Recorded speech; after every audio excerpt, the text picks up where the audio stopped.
my money. Bonjour Charles. Bonjour Franck, chers amis, bonjour. Ravi de vous retrouver après une petite période de pause forcée. Ouais, on va dire ça comme ça.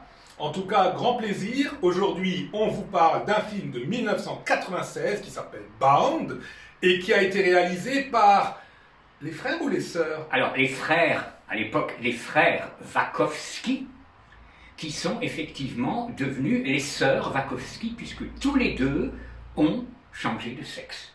Et c'est pas une blague, hein, c'est bien vrai. Ce sont maintenant des femmes. Lana et Lily? Lana et Lily. Avant, c'était Andy, je ne sais plus le prénom de l'autre. Voilà. Oui, donc les frères à l'époque, les sœurs Wachowski. Si le nom ne vous dit rien, il faut quand même préciser que ces messieurs ou ces dames sont à l'origine d'un sommet de l'histoire du cinéma. Oh oui! D'une œuvre qui a marqué le cinéma. C'est pas si courant que ça. Matrix. Ah, Matrix. 1. Oui, 1, oui, oui. Après, bon, oui. Pour le reste, bon, ils ont commencé leur carrière comme scénaristes, ils ont fait des scénarios comme le film Assassin de Richard Donner, avec Banderas, Antonio Banderas et Stallone, qui s'affrontent, tueurs à gages, qui se regardent sans que ce soit quelque chose de révolutionnaire. Et tous les films qu'ils feront en dehors de Matrix 1, que ce soit en tant qu'homme ou en tant que femme, bon, ne sont pas, disons, des sommets. Speed Racer, ça te dit quelque chose? Oui, oui. Avec Suzanne Sarandon, qui s'adresse plutôt à un jeune public. Ouais. Hein. Cloud Atlas, plus ambitieux, sur le thème de la réincarnation, Ouais. avec Tom Très Hanks. bon concept. Très bon concept, beaucoup trop long et un peu fumeux. Ouais. Mais il reste, pour le moment, parce que bon, peut-être continuer à tourner, hein, ils sont pas si âgés que ça. Ouais. Il reste évidemment Matrix, et on va maintenant parler de Bound, qui a été tourné avant, hein, qui est leur premier film. Oui, alors tu l'as dit, tu l'as bien dit là pour Cloud Atlas, ils ont fait un film de science-fiction aussi, je crois, Jupiter quelque chose. Oui, exact, Jupiter quelque chose, exact, oui. Qui est aussi pompeux. Quoi. Oui, très pompeux. Oui. Alors, c'est effectivement le défaut, c'est un peu pompeux. Et ce qui est très étonnant, c'est que ce côté pompeux, alors là pour le coup, dans le film Matrix, ça fonctionne à merveille. Parce que c'est vrai que c'est très pompeux, c'est vrai que c'est très ambitieux, mais alors tout est réussi à la perfection. Tout. Moi je vois pas de défaut dans ce film. C'est un film qui a vraiment marqué l'histoire du cinéma, autant au niveau du fond qu'au niveau de la forme. Oui, et tout est réussi, tu as raison. L'interprétation, Keanu Reeves, Larry Fishburne, la musique, très bonne musique, Dan Davis, etc., etc. La photo est très bonne, et l'histoire... Donc c'est très pompeux, la touche Wachowski, ben voilà, c'est du spectacle, il faut du matu vu et quoi.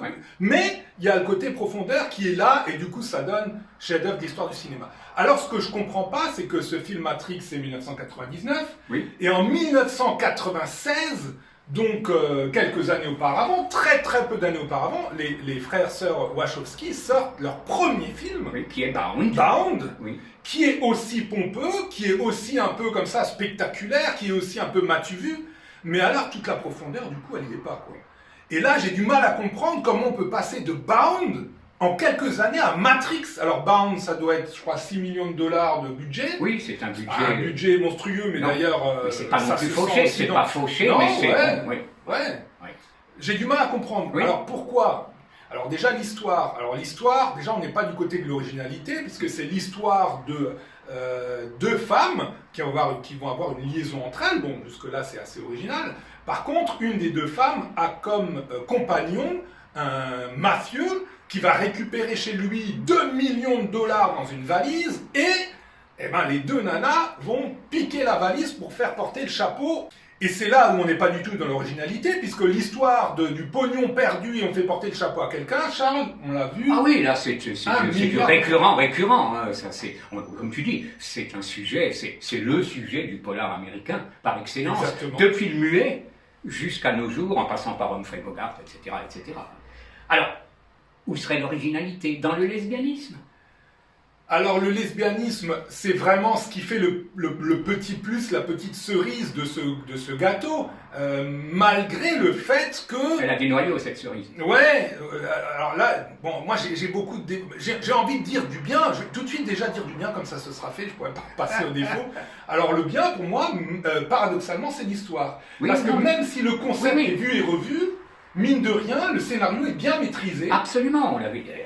L'Impasse, qui pour nous est l'un des plus grands films de l'histoire du cinéma, Carlitos Way de Palma, l'histoire n'a aucune originalité, on l'a vu 1000 fois, le film est un sommet. Ouais. Donc c'est pas un problème. Non, c'est pas un problème. On peut partir d'un concept vu et revu. Si on arrive à nous sortir des petits rebondissements, des petites ficelles, Oui. qu'on arrive à retomber sur notre patte sur la fin comme Bound, c'est réussi. Donc là, l'histoire, elle est assez sympa, même si la moitié du film, il se passe pas encore grand-chose. Non, puis en fait, ça se déroule dans un hôtel. Ouais. Il n'y a pratiquement pas d'extérieur. On est dans la technique, enfin c'est pas le mot, on est dans un huis clos. Et un huis clos, pour être réussi, il faut qu'il soit étouffant. Il n'est pas vraiment étouffant. Non, non. En fait, ce film, pour moi, il a tous les défauts d'un premier film. C'est ça, c'est un premier film, comme un exercice de style. Exactement. Ouais. Comme exactement. l'élève qui fait sa rédaction, sa dernière rédaction, il va s'appliquer, mais finalement, il va... Ouais. Voilà. Donc, en théorie, il y a une grande application. Voilà, les personnages, ils sont très marqués.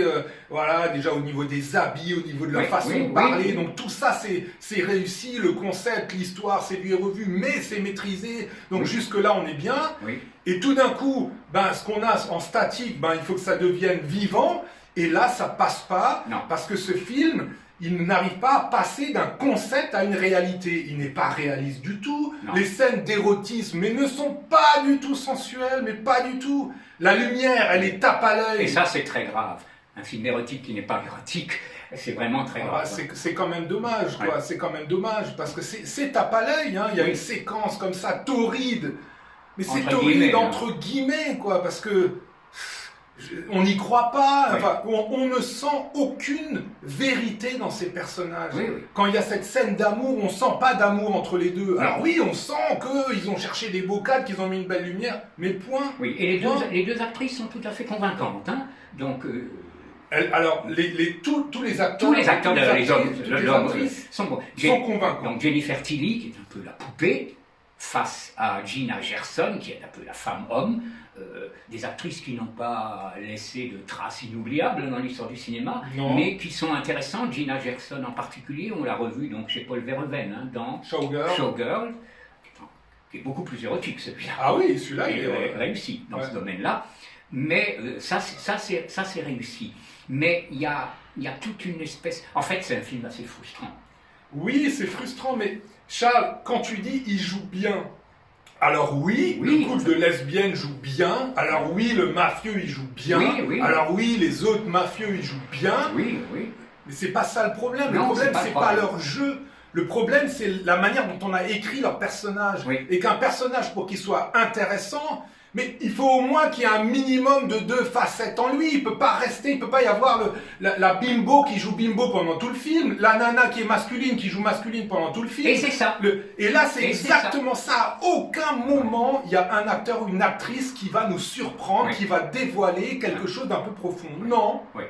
En fait, on pourrait dire un film surprenant qui ne vous surprendra pas. Ouais, c'est un peu ça. C'est un peu ça. Regardez un petit extrait, ça vous donnera envie de voir le film, parce qu'il y a quelque chose. Ah oui, moi, je l'avais dit à plusieurs reprises, la première fois que j'ai vu ce film, j'ai été assez emballé, c'est un grand mot, mais enfin, j'ai quand même été assez surpris dans le bon sens. Même la deuxième fois encore. La troisième fois, je rejoins ce que tu dis. Oui. Il faut se rappeler aussi qu'en 96, au niveau de la réalisation, on n'était pas encore comme maintenant. Je pense que les gens qui le regarderont maintenant, pour la première fois, ne seront pas aussi surpris que nous par la réalisation, parce que nous, en 96, c'est vrai qu'il y avait quand même un côté novateur dans cet exercice de style et dans cette manière de réaliser. Parce qu'effectivement, il y a quand même la touche. C'est ça qui nous a, parce qu'on en a assez souvent parlé du film en bien. Donc c'est ça qui a dû nous frapper et qui aujourd'hui est nettement moins. Parce que cette réalisation, là, c'est plus du tout novateur, et du coup, on garde plus un peu les mauvais côtés. Et bon, voilà. La musique, rien à dire. Non, rien à dire. Donc, le titre est bon, Bound, qui veut dire lié, attaché, ou le lien. C'est un très bon titre. Ouais, surtout que c'est au sens propre comme au Voilà, sens propre, figuré, puisqu'il y a figuré. les personnages vont se retrouver liés et en même temps vont lier Oui. une relation. Oui, c'est un film dont on ne parle d'ailleurs plus aujourd'hui, donc il est quand même intéressant, je pense. Ouais, j'ai regardé un peu les critiques, sont quand même relativement bonnes. Oui, les sur critiques le sont film. bonnes, même Télérama. Ouais, ben, comme quoi, Comme il quoi, faut ouais. jamais se fier à Télérama, mais ça on le savait. Ah mince, oui, j'ai rien dit. Mais bon, donc jetez un coup d'œil. Trouvez le lien pour Bound, mais bon, avec j'allais dire, les réserves, les grosses réserves d'usage. Portez-vous bien. Bonne séance.